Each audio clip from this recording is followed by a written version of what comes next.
ओम नमः श्रीदेव्यः। ओम नमः श्रीदेव्यः। ओम नमः श्रीदेव्यः।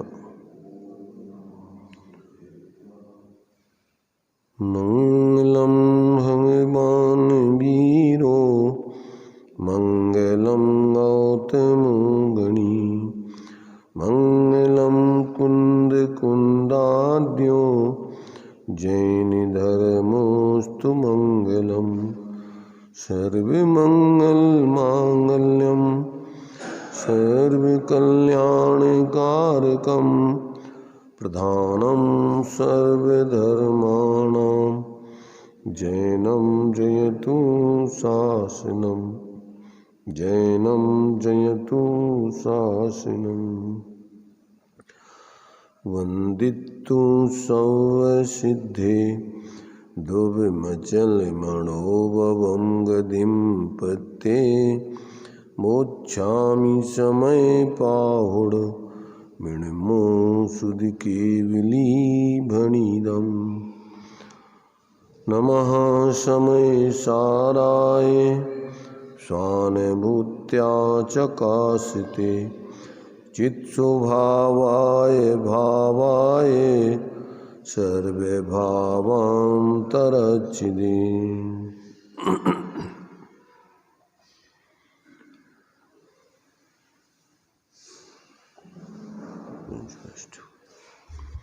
समय सार जी सर्वशुद्ध ज्ञान अधिकार कलश 196 नंबर का चलेगा। चर्चा भी अपनी चल रही है 314-15 गाथा के माध्यम से। इसमें आचार्य देव ने ये जीव परमार्थ से परद्रव्य परभावों का अकर्ता है, अभोक्ता है, परंतु यहाँ पर जब तक ये जीव कर्म की प्रकृति के निमित्त से उत्पाद और व्यय, उत्पन्न होना और विनाश होना नहीं छोड़ता है, तब तक ये जीव अज्ञानी है, मिथ्या दृष्टि है, असंयमी है। और जब ये उस कर्म के अनंत फल को छोड़ देता है तब ये जीव ज्ञानी होता है, सम्यक दृष्टि होता है, संयमी होता है। इन गाथाओं में इस बात को स्पष्ट किया था। तो अभी आगे की जो गाथा चलेगी उसमें जैसे ये जीव इस परद्रव्य परभावों का कर्ता नहीं है, ऐसे ही उनका भोक्ता भी नहीं है। ये बात जो है आगे की गाथा में लेना है, उससे संबंधित ही ये कलश है 196 नंबर का। तो इसको देखिए, पढ़ते हैं, इसके बाद आगे की गाथाएं उसके माध्यम से अपन विचार करेंगे। भोक्तृत्वं न स्वभाव अस्य स्ताकर्तृत्वबच्चितः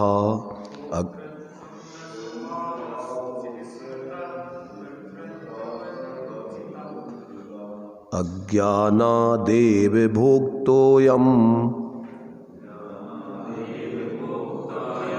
तदाभावादकार अवेदिका।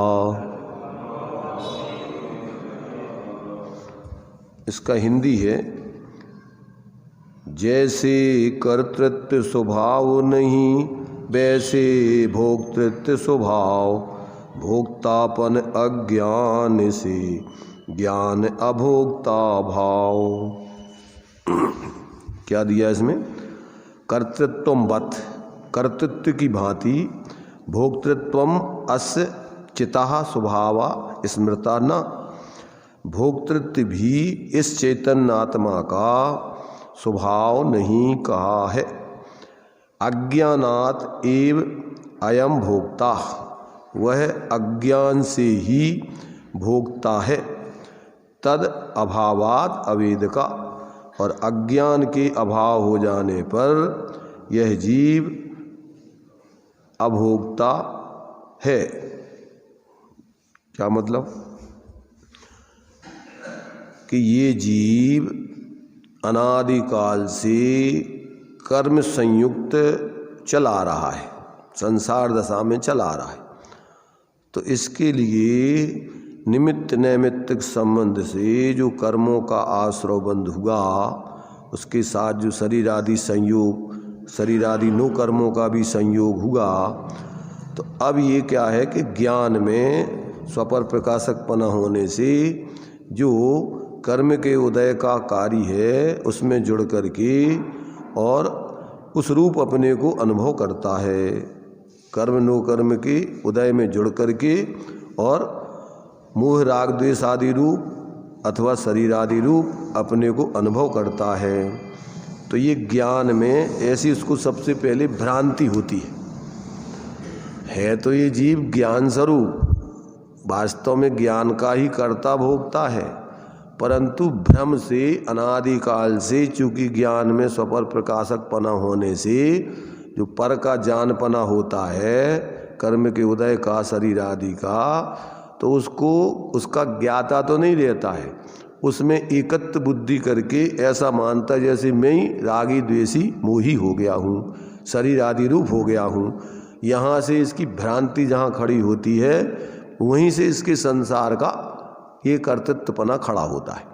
तो ये जो है कहते हैं जब जीव को भेद विज्ञान हो जाता है, ज्ञान में ज्ञान स्वरूप अपने आत्मा की अनुभूति करके अपने को ज्ञान स्वरूप जानता मानता अनुभवता है, तब से ये पर का अकर्ता बन जाता है और उसी प्रकार पर का अभोक्ता भी होता है।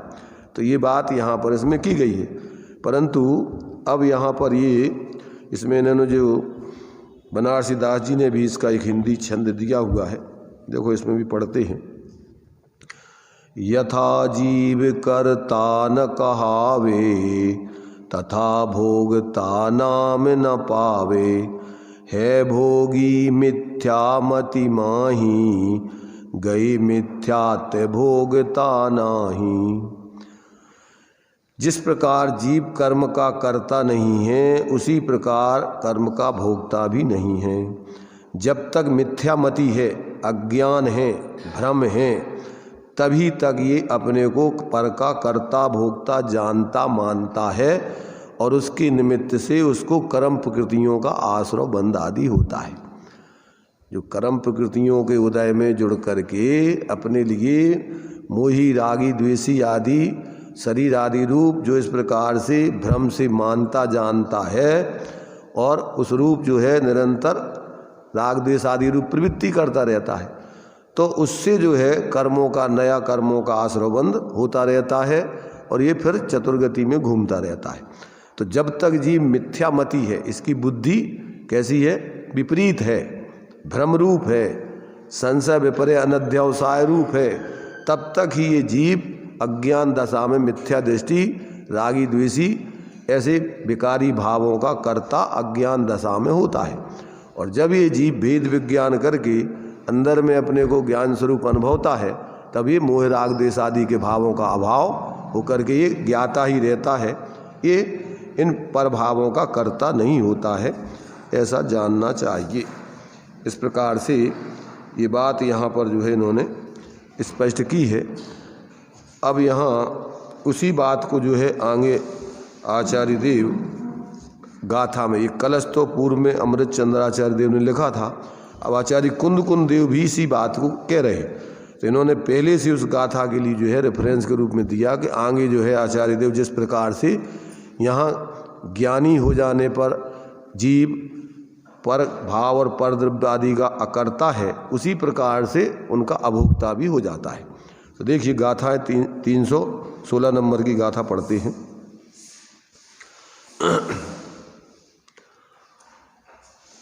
अन्नानि कम्य फलम पयडि सहावट्ठि दो दुवे देदी, नाणी पुण्य कम्य फलम जानदि उदिदम न वेदेदी।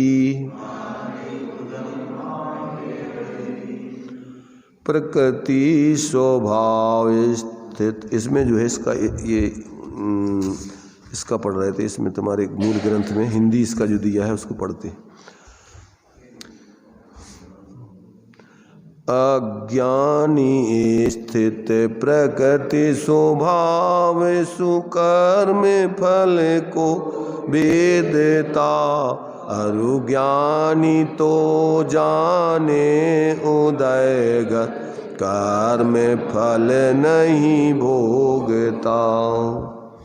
देखिए क्या कह रहे हैं, अज्ञानी प्रकृति स्वभाव स्थितातु, कर्म के उदय की प्रकृति के स्वभाव में स्थित रहता हुआ कर्म फलम, कर्म फल को वेदयते, वेदता है, उसको भोगता है। पुनः ज्ञानी, और ज्ञानी तो उदिदम कर्म फलम, उदय में आए हुए उदयागत कर्म फल को जानाति, जानता है, ना वेदयते, उसको भोगता नहीं है। देखिए टीका में उसका खुलासा करते हैं।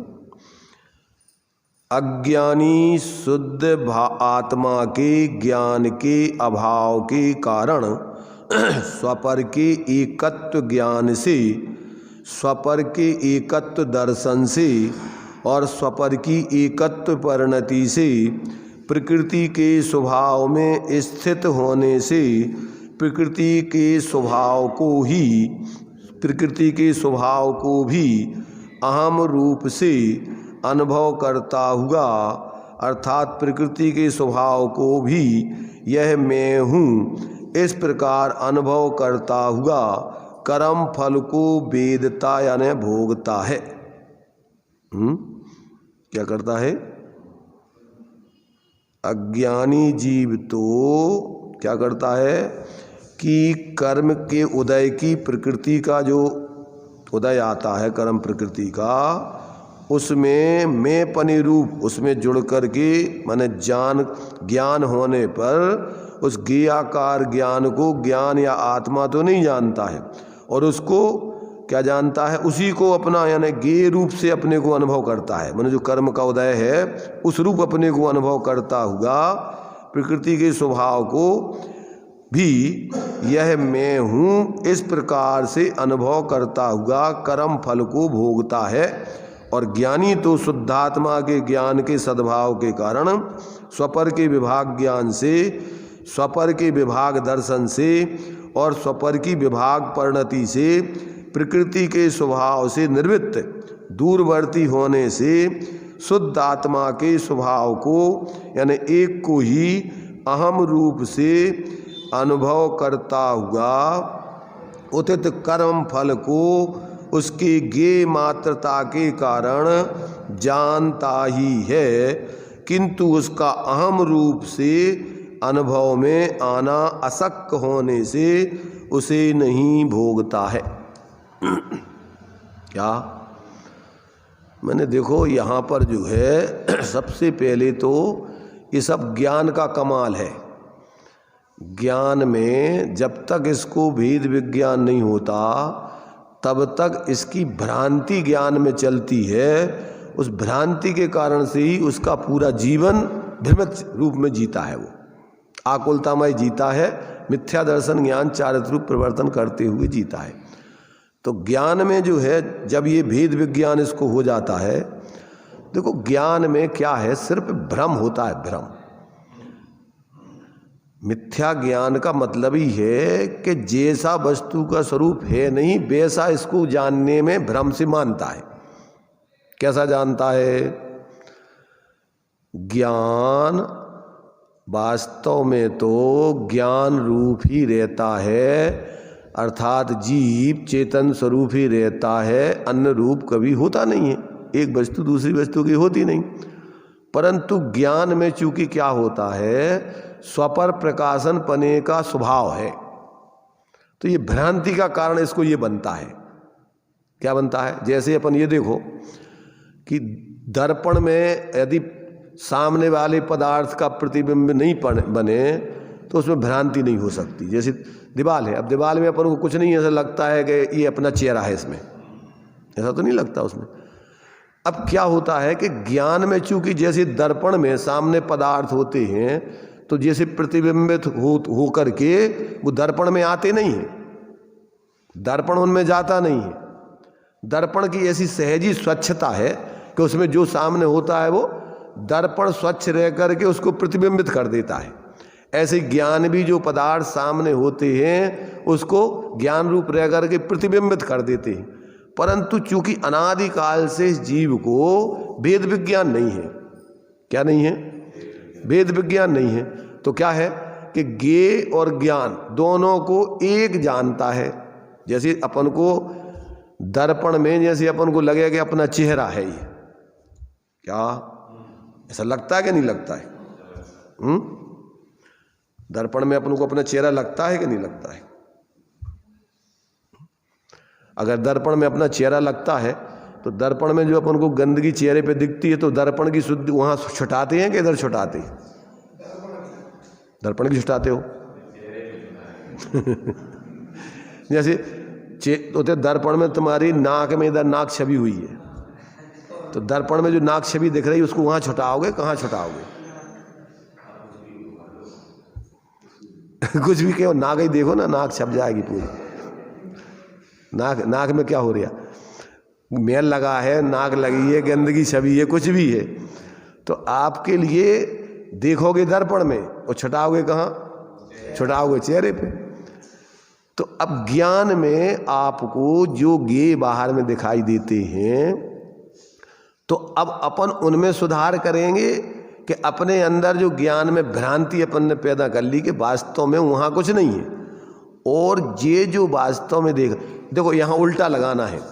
यहाँ चूंकि क्या है कि दर्पण तो चूंकि वो स्वयं ज्ञान स्वरूप आत्मा है, समझ रहे ना, ज्ञान स्वरूप आत्मा है। अब ज्ञान स्वरूप आत्मा में दर्पण तो जानता नहीं है, दर्पण जानता नहीं है। अगर दर्पण जाने तो दर्पण में जो दिखाई देवे तो वो दर्पण अपने उसमें नहीं छुटाएगा, कहाँ छुटाएगा? वो सामने देखेगा उसमें कि ये तो उसका है, हमारे में कोई गंदगी नहीं है। क्या जानेगा वो दर्पण? अगर दर्पण में ज्ञान हो तो वो दर्पण क्या होगा कि वो जानेगा कि ये जो गंदगी लग रही है ये हमारे में नहीं लग रही है, किस में लगी हुई है? सामने में, वो तो पदा उसमें है, वो तो उसका परिणमन है। तो ऐसे ये अब इसको क्या होता है जीव को, अब जीव को ऐसा लगता है कि जैसे जो ज्ञान में अपन को शरीर आदि ज्ञात हो रहे तो अपन को ऐसा लगता है जैसे ये मैं हो गया हूँ, जबकि वो ज्ञान तो ज्ञान ही रूप रहता है। दर्पण में कोई चीज़ आती नहीं है, उसमें अगर अग्नि झलक रही है तो वो अग्नि जो है वास्तव में दिख रही है, उसमें कोई उष्णता वगैरह नहीं आती। तो ऐसे अपना ज्ञान जानता है, उसमें किसी प्रकार से जो शरीर पुद्गल के जो उदय है वो उदय आता नहीं है, और शरीर आदि जो ज्ञेय है वो भी आते नहीं हैं, परंतु इसको ऐसे लगता है जैसे ये मैं ही हो गया हूँ। क्या हो गया हूँ? ऐसे लगता है कि जैसे अपन वो चूंकि कर्म का उदय अपन को दिख नहीं रहा है, उसका कार्य अपन को मोह राग द्वेष दिख रहा है, तो अब वो चूंकि अपन मोह राग द्वेष अपन को ऐसा नहीं लगता कि ये कर्म का है। उसके लिए अपन दृष्टांत के रूप में लेते हैं कि जैसे अपन जब कोई चीज़ खाते हैं, कोई चीज़ खाते हैं तो वो जो खाना जो अपन जो चीज़ खा रहे हैं और उसका जो परिणमन है, रस आदि है, गंध आदि है, तो वो जो है वो उसमें ही रहती है कि अपनी आत्मा में आती? आत्मा उसको जानता है। अब परंतु वो ऐसा मानता है अज्ञानता से भ्रम में कि जैसे ये मैं खा रहा हूँ। क्या करता है वो? देखो वो अपन पुद्गल जो कुछ भी है वो शरीर की रचना बन करके, मलमूत्र बन करके शरीर का अंग बनता है, आत्मा में तो जाता नहीं है। पर खाते समय आत्मा को कैसे लगता है कि जैसे मैं खा रहा हूँ, मुझे मज़ा आ रहा है, ये चीज़ बुरी है, ये चीज़ चिरपी लग रही है। तो आत्मा तो जानता है, परंतु भ्रम से ऐसा मानता है, ज्ञान में ऐसी भ्रांति होती जैसे ये मैं ही खा रहा हूँ। ऐसा जानता है, ऐसा मानता है, पर उसमें इष्ट अनिष्ट की कल्पना करता है। ऐसे ये कर्म के उदय का कार्य है, जो मोह राग द्वेष आदि जो प्रतिफलन है ये तो कर्म के उदय का है। अब वो जीव उसमें जुड़ करके ऐसे लगता है जैसे ये स्वयं ही रागी द्वेषी मोही हो गया हो। अब उसको देखो, उसका प्रतिफलन नो कर्म के निमित्त से लेता है। जैसे आया मोह मिथ्यात कर्म का उदय, ज्ञान में ऐसी भ्रांति हुई कि जैसे अपन ने दर्पण में देखा जैसे ये मैं हूँ, तो ये शरीर कौन है? शरीर आत्मा है कि पुद्गल है? अपन को कैसे लगता है रात दिन अपन इसी के श्रृंगारों में, इसी की सार संभाल में, इसी की व्यवस्थाओं में पूरी जिंदगी लगा देते। अपन बोलते ना, जिसके श्रृंगारों में मेरा यह महंगा जीवन घुल जाता, अत्यंत असुचि जड़ काया से इस चेतन का कैसा नाता। कैसा नाता है बताओ, इस चेतन का इस आत्मा से, इस शरीर से क्या नाता है, क्या रिश्तेदारी है इससे? क्या रिश्तेदारी है? देखो, आत्मा जब यहाँ पैदा होता है तो शरीर तो नहीं लेके आता है। ये शरीर लेके आता क्या? नहीं आता। ये शरीर कहाँ से मिलता है? जो पूर्व में तुमने कर्म बांध के आए थे, उस कर्म के निमित्त से ये 9 कर्म की संरचना बनती है। अपन ने अभी शाम को पढ़ रहे ना, 8 कर्मों के उदय से क्या क्या परिस्थिति बनती। नाम कर्म के उदय से तो इसका कर्ता मूल में निमित्त, इसका कर्ता कारण कौन है? नाम कर्म है। तो वो नाम कर्म के निमित्त से शरीर की संरचना होती है। तो वो कर्म कारण है और 9 कर्म कार्य है उसका। आत्मा इसका कर्ता नहीं है। अगर आत्मा ने तो अगर किया तो अज्ञानता से अपराध रूप विकारी परिणाम किया, तो आत्मा तो अगर लेना है तो अपने विकारी भावों तक का करता है, इसके अलावा पर का करता तो नहीं है। क्या है? अब वो निमित्त नैमित्तिक संबंध से जब ये जीव विकारी भाव करता है तो ऐसे ही ऑटोमेटिक व्यवस्था है कि शरीर कर्म आदि का क्या होता है, प्रकृति कर्म प्रकृति ज्ञानावरण आदि कर्मों को लेकर के 8 रूप 7 और 8 प्रकार से परिणमित हो जाती। वो अपनी योग्यता से होती, पर ये जीव तो अपने विकारी भाव करता है। और ये जीव के विकारी भाव, अभी अपन ने पढ़ा कि विकारी भाव, इसके पहले कि विकारी भाव होने में क्या कारण है। विकारी भाव अपने आप होते हैं कि इसका भी कोई कारण है। तो कहते हैं इसका कारण क्या है? पूर्व में बंधे हुए जो कर्म है उनका उदय इसके विकारी भाव होने में निमित्त कारण उदय आता है, और उसमें जुड़ कर के ये अपने स्वरूप को भूलकर और उस रूप अपने को अनुभव करता है। तो ये भ्रांति यहां से चालू हो रही इसकी। क्या कहा? कर्म का उदय आया, जीव अपने स्वरूप को उससे पृथक न जानते हुए उसमें, वो तो निरंतर चल रहा है। अभी तो समझने के लिए अपन अलग अलग ऐसा समझ रहे हैं। ऐसा नहीं है कि कर्म का उदय पहले आता है और बाद में, ये तो अनादिकाल से उदय और इसका जुड़ान धारा प्रवाह चल ही रहा है। एक क्षण के लिए भी उदय से पृथक इसने अपने आत्मा के स्वरूप को भिन्न नहीं जाना। द्रव्य कर्म से भाव कर्म, भाव कर्म से द्रव्य कर्म, द्रव्य कर्म से भाव कर्म, भाव कर्म से द्रव्य कर्म, ये तो चल ही रहा है। और उसके निमित्त से बीच में 9 कर्म, द्रव्य कर्म के निमित्त से ये 8 कर्मों की प्रक्रिया के निमित्त से जो 9 कर्म शरीर आदि मिलते हैं, ये चल रही संरचना स्थिति। भाव कर्म, द्रव्य कर्म, 9 कर्म। 9 कर्म से 5 इंद्रियों के विषय, उनमें सेवन में मोह राग देश, फिर उससे मोह राग देश से फिर कर्मों का आश्रवण, फिर उसके निमित्त से फिर 9 कर्मों की स्थिति, फिर उसमें 5 इंद्रियों के विषय भोग आदि। अपन बोलते आत्म के यहित विषय कसाय, इनमें मेरी परिणति न जाए, मैं रहूं आप में आप लीन, सो करऊं हों ज्यों निजादीन, मेरी न चाहे कछु। तो ये तो भक्ति में बोल रहे हैं। अब भगवान नहीं कर देंगे कुछ, करना किसको है? तुम्हें ही सुनना है, तुम्हें ही बोलना है, तुम्हें ही समझ के अपने में प्रयोग करना है, तुम्हें ही जीना है। भगवान तो उनको तो निमित्त बना करके अपन स्वाध्याय कर रहे एक प्रकार से। क्या है? देखो, भगवान तो वर्तमान में अपन ने स्थापना करके मूर्ति रखी हुई है। भगवान ना सुनते हैं ना जानते हैं। कौन? जो मंदिर में अपन ने स्थापित भगवान किए हुए हैं, उनके सामने अपन पूजा पढ़ो तो भी तुम्हारी पूजा सुनते हैं कि नहीं सुनते? नहीं सुनते। कौन सुनता है?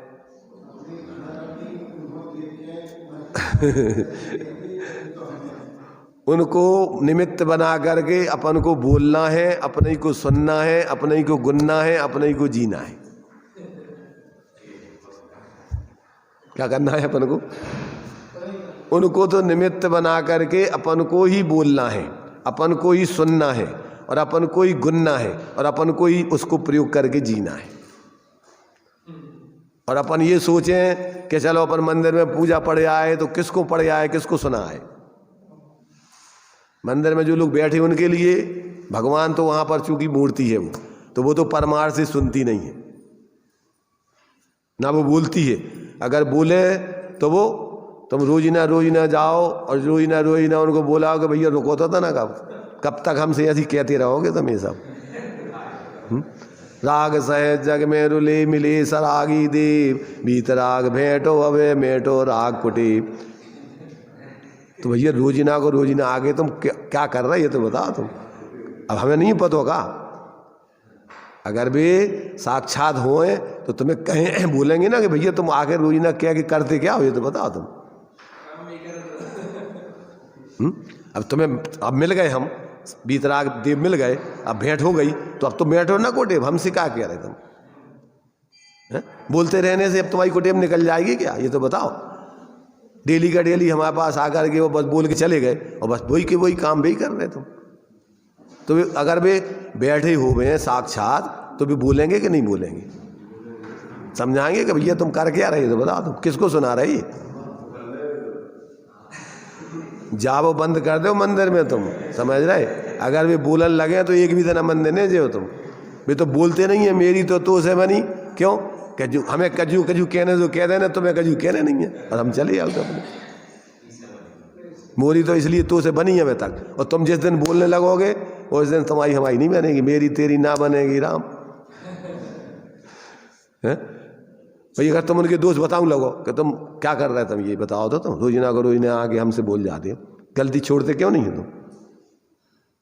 तो फिर कि भैया अब नहीं जाने हमें जी, तो हमसे कजू केयर अब छोड़ भी कहने लगी है भाई। क्या है जैसे कोई समझदार लोग ज्ञानी हो, भैया देखो तुम ये मत करो, अभक्त छोड़ो, भोजन छोड़ो, फलानो छोड़ो। अब बहुत सारी चीज़ें मना कर देंगे, भैया देखो ये नहीं करना चाहिए, ये सब चीज़ अपन को करने लायक नहीं है, क्योंकि साहब तुमने बहुत लंबी चौड़ी छोड़ने की लिस्ट चाहिए कि तुम्हें छोड़े दे रहा है, झंझट खत्म हो।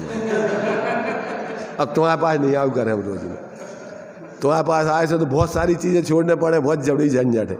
इसलिए एक सबसे अच्छा है कि तुम्हारे लेने छोड़ने दे रहे, अब हम नहीं आए तुम्हारे पास, तो झंझट खत्म। तो अपन को दूसरों के दोस्त बताए में लोगों को तकलीफ होती है, गलती बताए में तो क्या होता है कि आदमी फिर उनके पास आना नहीं चाहता, और उनसे द्वेष बुद्धि। मैंने ऐसा सोचो अपन कि मैंने एक कहावत है ना, एक कानी अपनो टेंट नहीं देवे और दूसरों की फुली पर के देखे। सुनी कहावत, सुनी कि नहीं सुनी है? कार्थ भाई को कैसी कैसी कहानी अपनी, देखो कानी अपनो टेंट नहीं देखे और दूसरों की फुली पर के। कान में जो फुली हो जाती है सफ़ेद सफ़ेद दाग होता है एक, देखा तुमने? नहीं देखा? पूरी एक सफ़ेद सफ़ेद जो है दाग हो जाता आँख पे, तो फुली कहलाती, वो आँख में फूला हो गया बोलते। तो वो कह रही तुम्हारी आँख में तो कहीं देखो जब फुली है, और वो एक पूरे को पूरा एक टेंट निकलो है, माने एक आँख खराब है पूरी की पूरी, अब वो नहीं देखा दबा। ऐसे अपन क्या करते हैं कि दूसरों के तो क्या क्या छोटे छोटे दोष देखेंगे, वो ऐसा नहीं कर रहा हो, और तुम आओ तुम्हारे जीवन में पूरों को पूरा सब क्या चल रहा है, सब चल रहा है विपरीतता, उसकी तरफ अपना लक्ष्य नहीं देता है। तो ये जो है ये जीव क्या करता है वास्तव में, अपने जीवन का यदि जिनवाणी को सुन करके, उपदेश सुन करके, अगर अपने भगवान की मूर्ति भी अपन को बिना बोले संदेश उपदेश देती रहती कि भैया देखो व्यर्थ के बाहर के उठापटक करने से कोई फायदा नहीं है, कुछ भी करते रहने से बाहर में कोई शांति नहीं मिलेगी। तुम जब तक बिल्कुल सब करता धरता पना, हाथों पे करना, हाथों से करना, पैरों से भागना, आंखों से देखना, कानों से बाहर का सुनना, सब बंद करके अंदर में देखो जानो, उसी की सुनो, बस उसी में शांति है। हम इसी तरीके से सुखी हुए। वो मूर्ति बिना बोले हुए उनकी मूर्ति जो है उपदेश दे रही कि नहीं।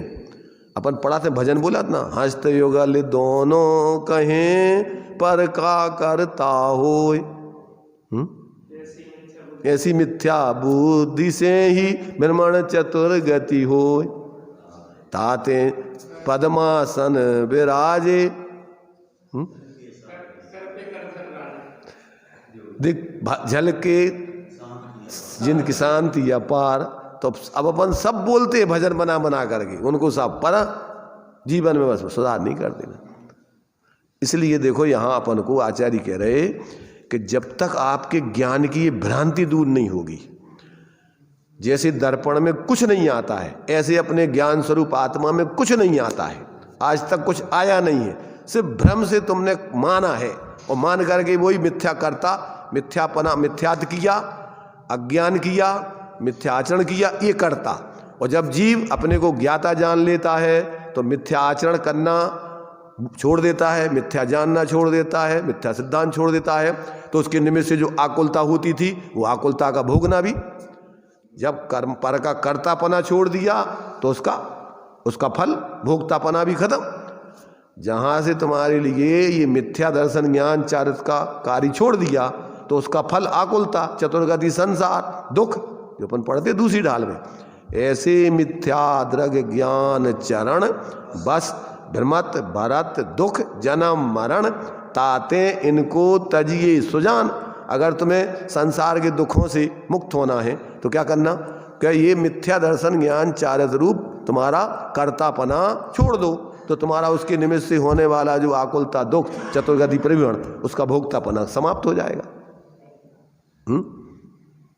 कठिन है इसमें। देखो ये है टेक्निक, ये मोक्ष मार्ग में है विज्ञान, वीतराग विज्ञान। यहां संसार में भी विज्ञान की कीमत है। क्या की कीमत है? विज्ञान।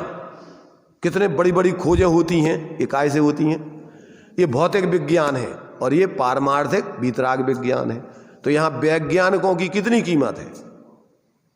थोड़ी सी खोजें करने पर कितना उनके लिए माने लौकिक दृष्टि से लाभ होता है वैज्ञानिकों को, और दूसरे लोगों को उसका लाभ मिलता है। ऐसे ही वीतराग विज्ञानता एक ज्ञान का क्या है, विशेष ज्ञान है। ये ऐसा ज्ञान सर्वोत्कृष्ट ज्ञान है, इससे उत्कृष्ट कोई ज्ञान नहीं होता है। तो एक ज्ञान जो प्राप्त कर लेते हैं उनको तो ऐसा लाभ मिलता है कि वो तो 3 लोक के शिरोमणि बन जाते हैं। क्या हो जाते हैं वो भगवान बन जाते हैं, सबके पूज्य हो जाते हैं। और सबके पूज्य तो व्यवहार से, परमार्थ से तो वो सब दुखों से रहित होकर परम सुखी हो जाते हैं। ज्ञान शरीरी त्रिविध कर्मल वर्जित सिद्ध महंता ते है निकल अमल परमात्म भोगे सर्म अनंता। कितना सुख भोगते हैं? देखो, अनंत सुख और अनंत काल तक सुख। अनंत सुख और अनंत काल तक सुख में क्या अंतर है? दोनों में क्या अंतर है? अनंत सुख किसे कहते हैं? भावात्मक रूप में अनंत और कालात्मक रूप में अनंत। कालात्मक रूप में अनंत जानते कि उस सुख का कभी भी अभाव नहीं होना है, उसका नाम है कालात्मक रूप में अनंत। और भावात्मक रूप में उस सुख को तुम भोगते रहो, भोगते रहो, भोगते रहो, उसका कभी पार नहीं पा पाओगे कि इतना सुख छोड़ नहीं पा सकते उसका। कितना सुख? जैसे आकाश है तो कितना है आकाश, आप उसका छोर बता सकते हो? ऐसे ही जो सुख है उसका तुम छोर पा सकते हो कि बस ये थाह मिल गई यहां तक, बस इतना ही सुख है। कितना सुख है वो? भाव से जिसका पार नहीं पा सकते, ऐसा सुख ये जीव भोगता है। नया नया प्रति क्षण अनंत सुख प्रति समय की पर्याय में उसके प्रकट होता रहता है। कब तक? अनंत काल तक, जिसका कोई टाइम से भी कभी अंत आने वाला नहीं। अनलिमिटेड आजकल डाटा मिलता ना, अनलिमिटेड डाटा के आप 24 घंटे मोबाइल रहो कभी भी, बिल्कुल, तो भी उसमें डाटा ख़त्म नहीं होगा तुम्हें बात करने का। माने ऐसा नहीं है कि बंद हो गया भैया ख़त्म हो गया वो।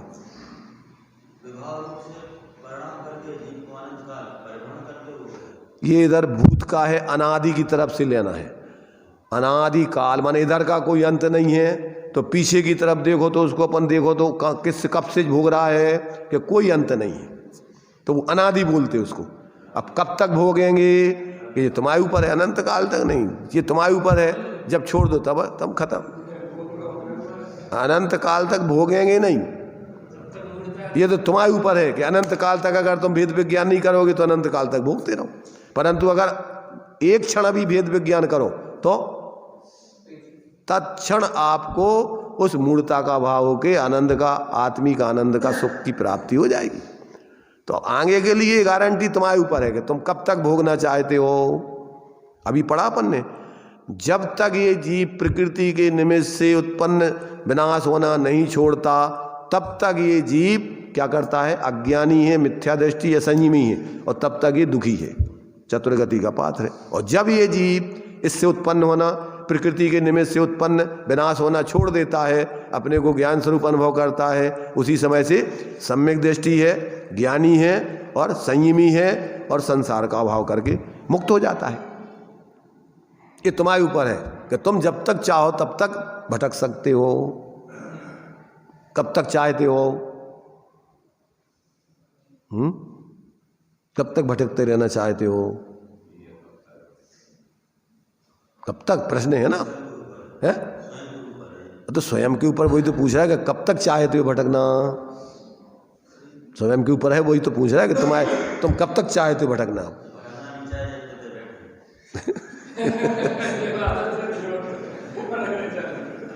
भटकना नहीं, अच्छा भटकना नहीं चाहते हो, भटकना नहीं चाहते हो, यहाँ बैठे हो तो यहाँ बैठे रहने से भटकना बंद हो जाएगा।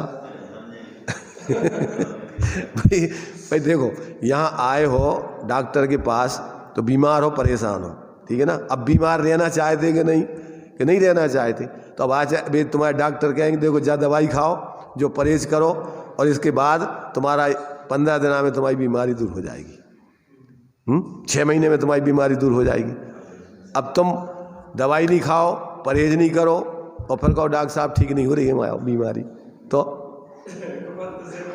इसलिए आचार्य कह रहे देखो भाई, तुम्हारी भ्रांति तो दूर हो सकती है एक क्षण में, समझ रहे ना, क्योंकि जो रोग है आत्मा को, शारीरिक दृष्टि से वो रोग अलग है, और ये आत्म भ्रांति सम रोग नहीं।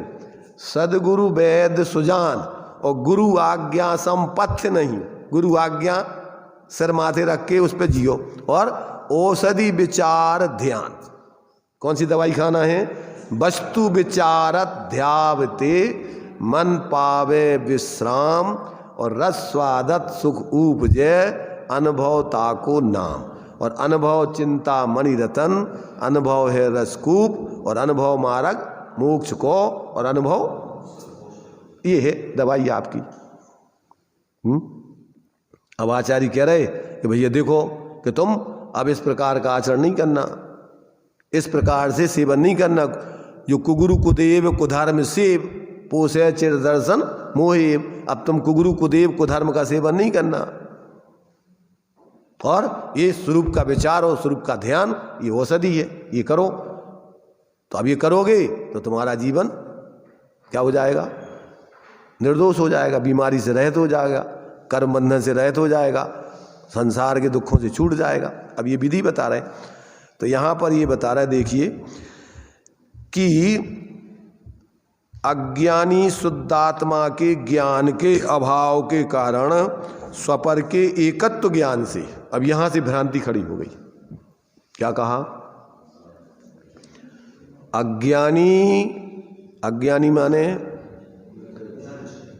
अज्ञानी माने ये आत्मा है तो ज्ञान स्वरूप, था तो ज्ञान स्वरूप, रहेगा तो ज्ञान स्वरूप, परंतु अपने को रागादि स्वरूप, मोहादि स्वरूप, शरीरादि रूप अनुभव करता है। ये इसकी भ्रमणा है तो ये ज्ञान स्वरूप, था तो ज्ञान स्वरूप, रहेगा तो ज्ञान स्वरूप, पर क्या कर रहा है?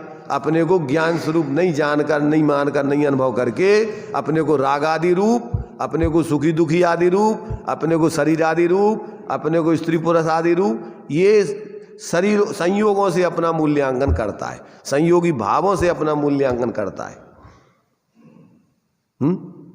अब ये जब चाहे भेद विज्ञान के भैया वास्तव में अपना ज्ञान का स्वभाव जानने का है, इस रूप होने का नहीं है, पर भाव रूप और पर रूप होने का नहीं है। तो अब अपन उसको तो किस रूप, अपन ज्ञानी स्वरूप थे, ज्ञानी स्वरूप है, ज्ञानी स्वरूप रहेंगे, तो ऐसा निर्णय करके और फिर अंदर में देखो, या तो तुमने मान लिया कि अच्छा यहाँ से हैं, तो अब देखो, और देखो तो तुम देखोगे कि हाँ वास्तव में अपन ज्ञानी स्वरूप आनंदमय है, ज्ञान आनंद स्वभाव ही है अपन। कैसे हैं अपन? शब्दों में के अनुभव के अंदर में, अनुभव में बोलत रहे थे अपन, मैं ज्ञानानंद स्वभावी हूँ, मैं सहजानंद स्वभावी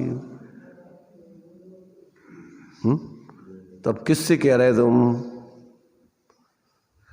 ऐसा अपन को अनुभव करना है कि मात्र बोलते रहना है? अनुभव भी करना है कि वास्तव में तुम्हें भ्रम छोड़ना है। तुम अनुभव आत्मा का ज्ञान में व्याप रहा है। अनुभव स्वरूप आवाल गोपाल सब क्या है? अनुभव स्वरूप है, अनुभूति स्वरूप है। ऐसा अपन को अंदर में स्वीकार करना है। भाई देखो, अपने गुण पर्यायों में आत्म ही व्यापता है, आत्म ही व्याप रहा, आत्म ही व्यापेगा, दूसरा व्याप ही नहीं सकता। परंतु क्या हो गया अपन को? जैसे पीलिया हो जाए ना, तो पीलिया में सारी चीजें पीली पीली दिखती हैं। तो चीजें पीली पीली हैं कि तुम्हारा रोग है आंखों में। तो ऐसे ही अपन को जो मिथ्यात्व का, भ्रम का जो रोग है, इस भ्रम के रोग से अपन को है तो तुम ज्ञान स्वरूप ही हो, तो तुम चेतन स्वरूप ही रहोगे तो चेतन। अब तुम्हें भ्रम से ऐसा लग रहा है जैसे अपन शरीर आदि रूप हो गए, जैसे अपन राग आदि सुखी दुखी कर्म के उदय रूप हो गए। तो ऐसे हो जाते क्या? हो गए क्या? देखो, अभी अपन को जम रही नहीं बात है, अभी अपन को समझ में आ नहीं रहा है। सुनते तो हैं, परंतु देखो क्या होता है। एक तो अपन सामान्य रूप से बुखार का विचार करते हैं, और एक अपन को जब बुखार आता है तो अपन को लगता है, क्या लगने लगता है? आज तो ऐसे लग रहा है कि जैसे बुखार आने वाला है, हड़कुटन होने लगा था। ऐसे ही अपन को कहूँ हड़कुटन है तेरे इस तरफ है भाई, आत्मा की तरफ की। अब वो कब होती है? वो जब होती है कि जब आप अंदर की तरफ उपयोग को एकाग्र करके पर से हट करके अपनी तरफ झुकन लगो, तो अंदर से स्वरूप की अपन बोलते वस्तु विचार करने पर उसका अंदर में सहज ही तरंगें उठने लगती हैं। रहस्यपूर्ण चिट्ठी में ऐसा लिखा कि स्वरूप का विचार करते करते रोमांच की तरंगें उठती हैं, और विचार तो छूट जाते हैं और स्वरूप कर्म होने लगता है। तो अपन ने आज तक अंदर में देखने का प्रयत्न किया, अनुभव करने का प्रयत्न किया नहीं किया। इसलिए अपन को ऐसा लगा नहीं कि वास्तव में अपन ज्ञान स्वरूप है।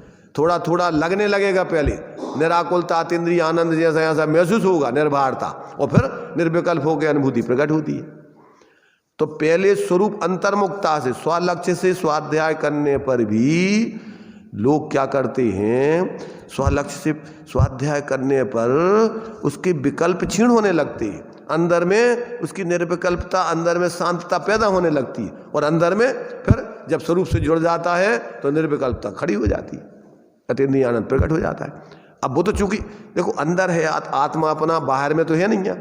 अब अंदर में है तो अपन बिल्कुल शांत होकर के विकल्प तोड़ोगे, विकल्प रहित होगे तो आत्मा का अनुभव होगा। क्यों? कि देखो, जब तक पानी में तरंगें उठती रहती हैं तब तक पानी दिखाई नहीं देता है। वो पानी ही है, परंतु जब तक तरंगें उठती रहती हैं तब तक अपन को पानी नहीं दिखता है। पानी कब दिखेगा? जब तरंगें, ऐसे ही आत्मा, जो विकल्प जिसमें हो रहे हैं वो आत्मा ही है। कब दिखाई देगा वो आत्मा? क्योंकि विकल्प होते हैं पर लक्ष्य से। तो अपन क्या है कि वो पर लक्ष्य से उसमें विकल्प, संकल्प विकल्प की तरंगें उठती रहती हैं, तो उसमें अपन को वो शांत निराकुल आत्मा अनुभव में नहीं आता है। तो क्या करना अपन को कि परावलंबन छोड़ के थोड़ा शांति से बैठो। अपन लोग सामायिक वगैरह करते थे ना पहले, तो सामायिक वगैरह में अपन काम कछु ले लेते, काम नहीं लेना अपन को। सामायिक में क्या करना है?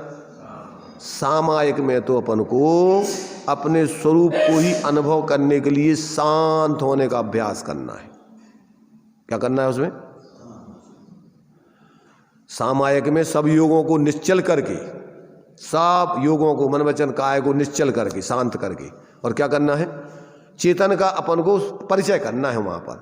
अभी तक अपन अपने से अपरिचित हैं, तो उसके परिचय के लिए आपको बिल्कुल माँ चिट्ठाए, माँ जम्पाए, माँ चिंताए, किम भी जीर्ण होई थिरो, अपन बिल्कुल उपयोग को शांत करने का अभ्यास करो। और जिस क्षण तुम्हारी क्या होगी, विकल्प टूट जाएंगे, तरंगें शांत हो जाएंगी, उस समय उसमें आत्मा, उस पर्याय में आत्मा प्रकट हो जाए। माने वही पर्याय अस्थिर है, तो उसमें अपन को क्या, वो पानी नहीं दिख रहा है जैसे तरंगों में, और वही शांत हो जाए तो उस तरंगों की शांतता में वो पानी स्पष्ट अनुभव में आने लगता है। ऐसे ही निर्विकल्प दशा में, विकल्पों में आत्मा अनुभव में नहीं आता है। क्या नहीं आता? इसलिए जिया कब तक उलझोगे संकल्प विकल्पों में। कितने भाव बीत गए संसार विजल्पों में। तो अभी अपने खुद की संकल्प, अब अपन इतने बैठे अबे तनक देर बाद अपन क्या करेंगे, अब चलो किधर चल रहे हैं, अंदर के बाहर, चलो चले सखी अपने देश, बहुत रह लिया अब परदेश। भीड़ भाड़ यहाँ आठों याम, मचा हुआ है क्या कोहे राम। दिखती नहीं शांति लवलेश, चलो चलें सभी अपने देश। यहाँ न कोई अपना है, लगता सब जग सपना है। लगा भी अपन को सब जग सपना लगा किसी को, कि सब स्वप्न है, सब आंखें खुली रहने का स्वप्न है और आंखें बंद हुई और ये सब स्वप्न टूट जाएगा। देखो रात्रि में नींद आ जाने पर अपन को ये सब चीज़ें दिखाई देती हैं अपनी, ये अपना मकान है, ये घर है, ये परिवार है, कुटुंब में दिखता है, कुछ नहीं दिखता है, कहाँ चला गया। जैसे ही रात्रि में आंखें बंद होने पर ये सब तुम्हारा सपना दिन का खत्म, विचार खत्म, रात्रि के अलग स्वप्न चालू हो जाते हैं। और रात्रि के जब आंखें खुलती हैं तो रात्रि के स्वप्न विदा हो जाते, फिर दिन का स्वप्न चालू हो जाता है, दिवा स्वप्न। दो स्वप्न चल रहे हैं, एक दिवा स्वप्न और एक रात्रि का। तो रात्रि का स्वप्न तो अपन को झूठा महसूस हो जाता है, पर दिन का स्वप्न नींद में नहीं सही झूठा मालूम होता है। दिन का स्वप्न स्वरूप बोध होने पर झूठा भाषित होता है। अरे मेरा स्वरूप तो ये है, मैं कहाँ की कल्पना कर रहा हूँ, मकान दुकान रुपया पैसा शरीर ये वो सब, ये तो झूठे। कब कि जैसे नींद खुलने पर रात्रि का स्वप्न झूठा होता है, वैसे ही तत्व विचार करने पर ये दिन के स्वप्न अपन को झूठे भाषित होने लगते हैं, और स्वरूप का अनुभव होने पर वो तत्व विचार भी झूठ भाषित होने लगते हैं, वो भी खत्म हो जाते हैं। ये आगे की प्रोसेस है।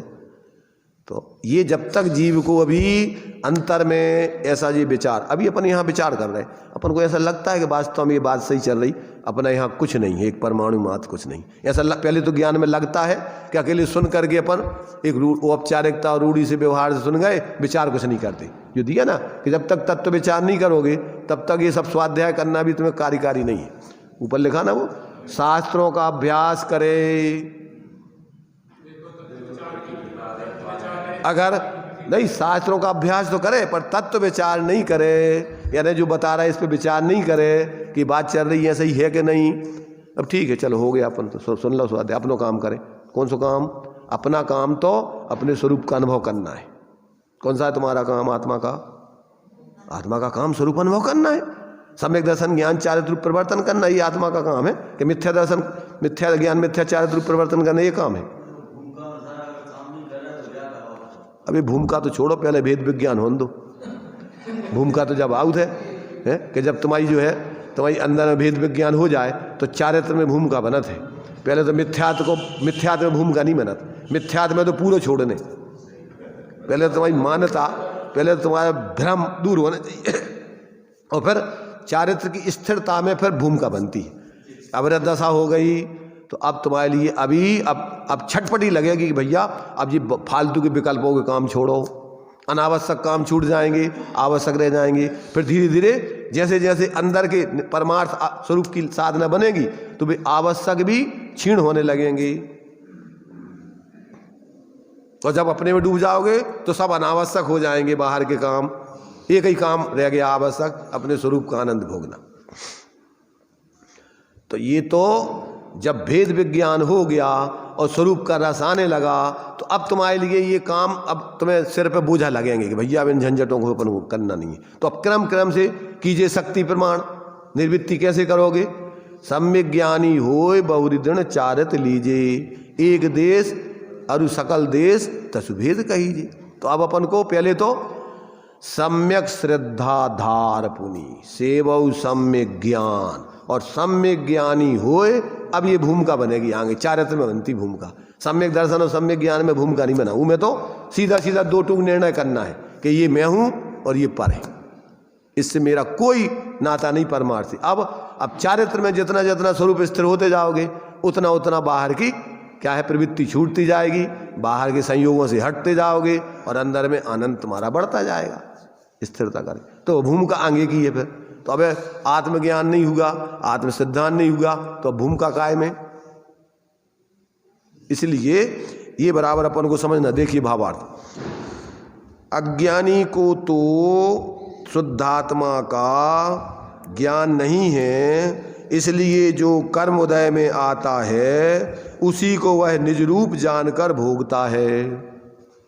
पुण्य को उदय आओ, पाप को उदय आओ, तो उसी में जुड़ करके अपने को क्या मानता है, सुखी दुखी, मैं सुखी दुखी, मैं रंग राव। जैसे कर्म के उदय की परिस्थिति बनी उसी रूप अपने को मानने लग गया।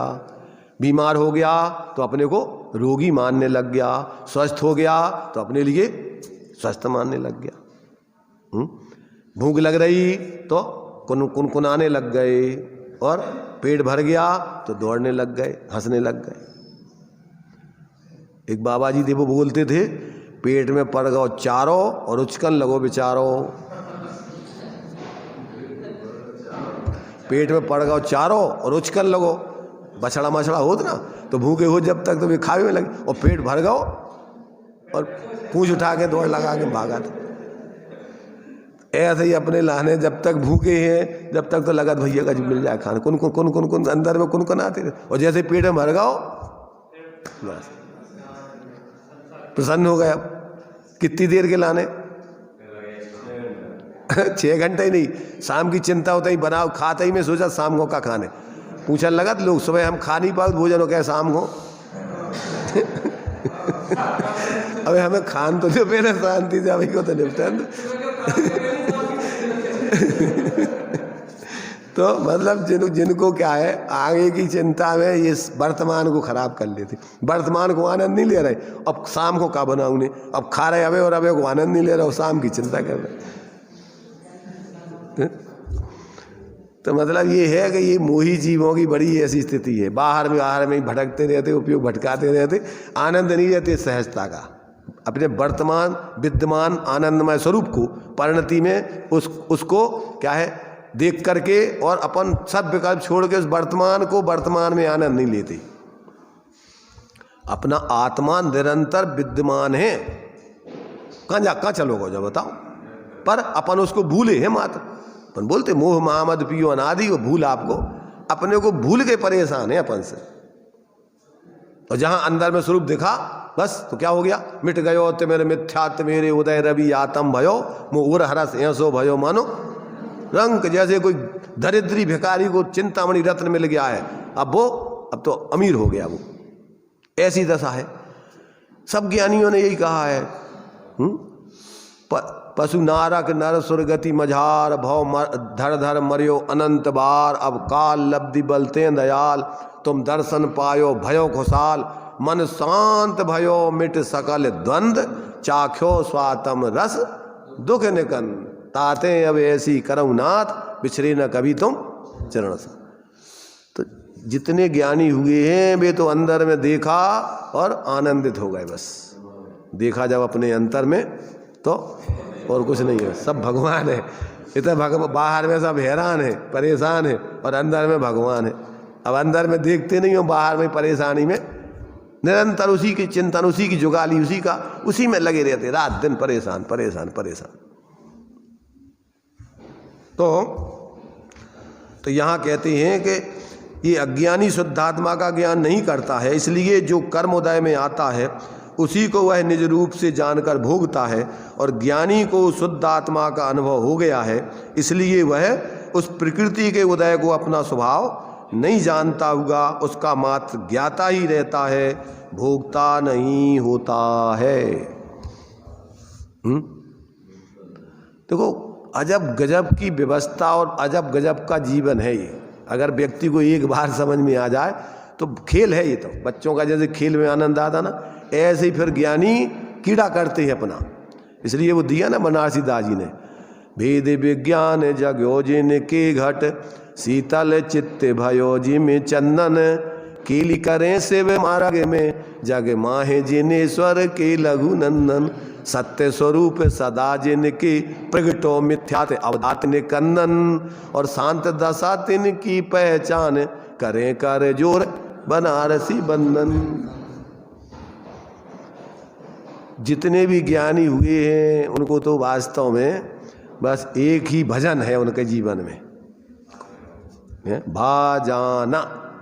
क्या भा जाना? अपन को क्या भाता है, अज्ञानी को क्या भाता है और ज्ञानियों को क्या भाता है। ज्ञानियों को तो बस एक ही भा गया, अब वो उसके बिना उनको बस चैन नहीं पड़ती। बस बाहर में परिस्थिति बसात, जैसे बच्चे हैं ना, खेलने में जिनको रुचि होती ना, तो उनको ज़बरदस्ती कोई काम दे दो ना, तो वे हुनक ठनक के जैसे तैसे निपटा के वो दौड़ लगा के भागा। ऐसे ही ज्ञानियों को क्या है, बाहर में मजबूरी में अपनी यानी चारित्र की कमजोरी बसात, स्वरूप की उतना बल नहीं पैदा होने से कर्म के उदय में जुड़ के बाही कार्य करना पड़े, परंतु वो भार समझते हैं उसको। उसमें बस ऊपर ऊपर करके बिना अंदर से रस लेके नहीं करते उसको, इसलिए उस जाति का कर्मों का आश्रम नहीं होता। अवरत सम्यक दृष्टि मिथ्या दृष्टि मर करके दुर्गति आदि में नहीं जाता। उसका कारण क्या है? यही है कि वो अंदर में प्रवृत्ति तो करते दिखता है, पर उसमें उसको रस नहीं होता है। रस तो एक अपने स्वरूप का ही बढ़ता है, इसलिए उस जाति का आश्रय बंधु उसके होता ही नहीं है। अब आगे का श्लोक वगैरह भी दिया है इन्होंने, इसको अपन बाद में देखेंगे, अभी अपना टाइम हो गया है।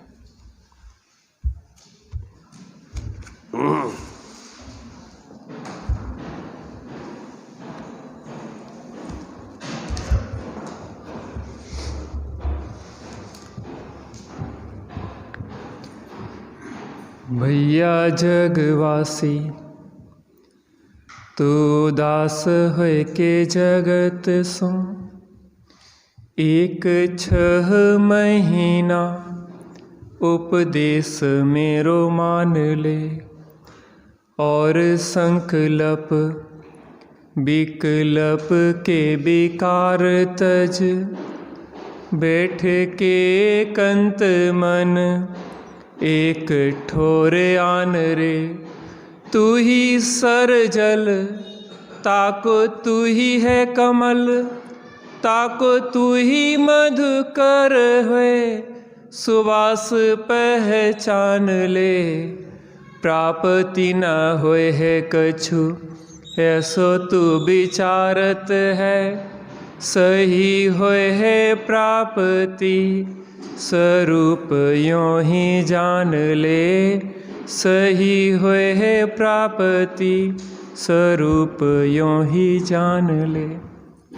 बार बार यही सब कहते हैं कि थोड़ी देर शांति से बैठ के अंदर में देखने का अभ्यास करो। भैया जगवासी तो उदास होए के जगत सो, एक 6 महीना उपदेश मेरो मान ले। 6 महीने के लिए मेरा उपदेश मान लो, ज्ञानी जन कहते हैं। और संकल्प विकल्प के विकार तज, कर्तृत्व भोक्तत्व के विकारों को छोड़ के बैठ के एकांत मन एक ठोर आन रे। एकांत में एकत्व अपने स्वरूप के निश्चय पूर्वक और शांत होकर बैठ के एक ठोर आन रे। तू ही सर जल, तू ही सरोवर है, ताको तू ही है कमल, तू ही उसका कमल है, ताको तू ही मधुकर, तू ही उसका भौरा है, और अपनी सुबास को तुझे ही पहचानना है। कोई ने कहा कि प्राप्ति होगी कि नहीं होगी, उन्होंने कहा हाँ, क्यों नहीं होगी प्राप्ति? प्राप्ति ना होए है कछु ऐसो तू विचारत है। तू सोचता है कि प्राप्ति होगी कि नहीं होगी, तो कहते सही होए है प्राप्ति, अवश्य प्राप्ति होगी, क्योंकि प्राप्त तो प्राप्त ही है, उसकी दृष्टि करने की देरी है। सही हुए है प्राप्ति स्वरूप यों ही जान ले। जिसने अंदर में देखा है उसे स्वरूप की प्राप्ति हुई है। यहाँ पे चर्चा यही आई है गाथा में कि जीव जब तक कर्तृत्व और भोक्तृत्व भाव रखता है तब तक कर्म फल में जुड़ता है और सुखी दुखी होता रहता है, और कर्ता भोक्ता भाव छोड़ के कर्म के उदय में नहीं जुड़ता है तो हर्ष विषाद को प्राप्त भी नहीं होता और संसार का उसके क्रमशः क्षय हो जाता है। ऐसी सुंदर चर्चा। तीर्थंकरों के विरह में जिन बचन दिग दर्शन करें, निरपेक्ष सत चैतन्य को सापेक्ष बन विधिवत कहें। स्वाधीन शिव मग सुखद भवि अनुचरण कर खुद अनुभवें, हर सोल सित मन बचन तन से, मातु सिरि को फिर नमे।